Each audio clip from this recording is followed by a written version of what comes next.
British scientists are claiming that they've invented an over-the-counter diet pill which could help curb the national obesity crisis. It works by tricking the body into thinking it's full, which could mean the end of painful and expensive gastric band surgery. Clinical trials will begin early next year. Here's Dr. Hillary with more. Thanks, Piers. Yes, the NHS currently spends £6 billion a year tackling obesity, and that figure is rising. In 1980, only 6% of men and 8% of women were obese, but that's now ballooned to 26% of men and 23% of women. If that trend continues, nearly half the adult population could be obese in the next 15 years. Well, we spoke to Sharon Newson, who spent most of her life battling weight issues. At her heaviest, she weighed 23.5 stone. But she doesn't believe that taking a pill alone can reverse obesity, and frankly, I'm deeply sceptical as well. You haven't learned to change and deal with the root cause. So for me, I very firmly believe that you have to deal with the root cause. You have to look at your whole lifestyle, physical, mental, spiritual, tackle all three angles, and that's how you get the long-term benefits. It's a lot healthier just to change your lifestyle. Yes, it's hard, but you know, the buzz that I get out of achieving something is worth more than so much more than just popping a pill all day. You know, I have freedom now. Well, let's put those points to the scientists behind the pill. Professor Ashley Blackshaw, who's from Queen Mary University. Good morning to you.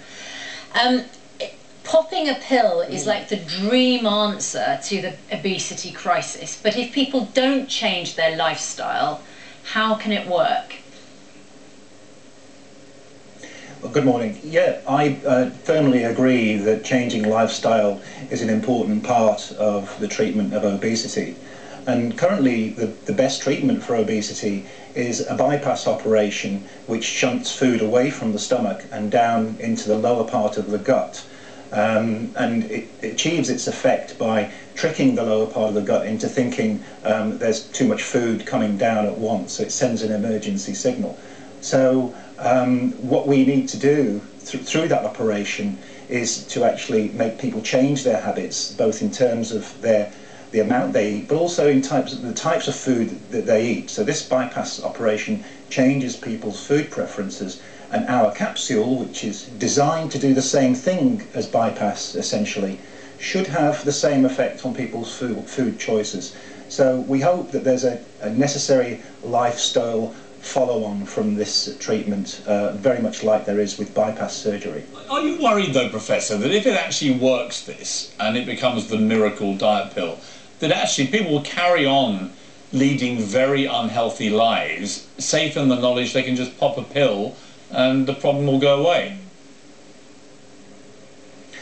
Yeah, it raises an awful lot of philosophical issues about how people will run their lives. But when you think about soft drinks that have now got artificial sweeteners in, I think people haven't really changed their habits that much to drink more of them. So I would hope that people would still see common sense about how to run their lifestyle and their diet. What we're looking at here is a treatment that will help people who are severely obese get into the normal range, rather than people who just overindulge occasionally. This is really targeted as a medical treatment. Now, as I understand it, if this pill is cleared through trials, it would be available over the counter, therefore not with a prescription. Am I right about that?